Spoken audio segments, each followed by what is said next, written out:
मग त्यांना वाईट वाटलं असेल म्हणून सॉरी बोललो मी, फक्त बाकी काहीच नाही. सत्या, एका प्रश्नाचं खरं खरं उत्तर दे.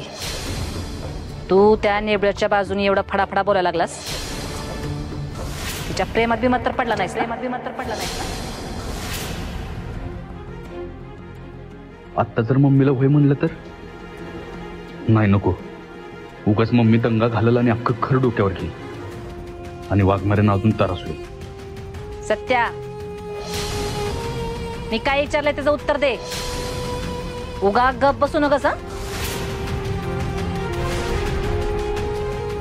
माझ्याशी खोटं बोलायचा विचार बी करू नकस, कारण जन्म दिलाय मी तुला. तेव्हा तुझ्या मनात काय चाललंय ना हे बराबर कळतंय मला. तुझ्या गप बसण्यावरच मला समज कळले. त्यांनी भेटून तुझ्या डोळ्यावर जी काही झापडं लावल्यात ना ती काढून टाक आता. कारण काही बी झालं तरी मी तिला ह्या घरात राहू देणार नाही.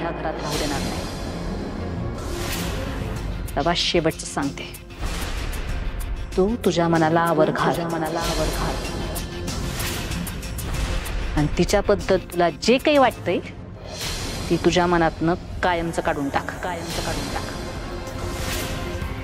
मम्मी, अगं खरंच असं काहीच नाही. तू ना उगाच काय तर.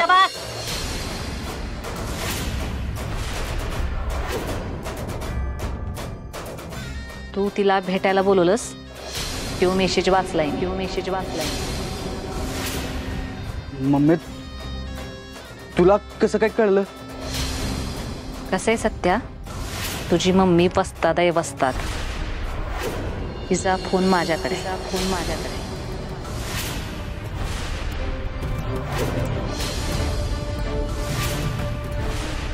तेव्हा तुमची डाळ काही शिजायची नाही. तेव्हा तुझ्या भाषेत तुमचा कार्यक्रम फिक्स.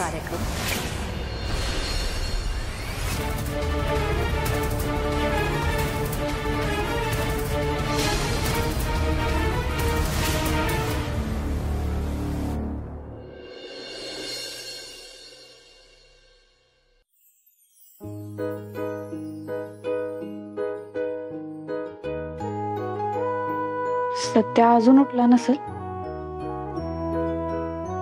पण एवढा उशीर नाही झोपत.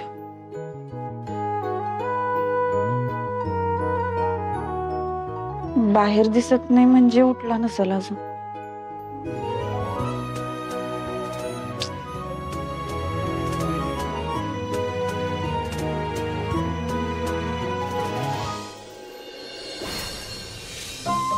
वाघमारे उठले असतील काय?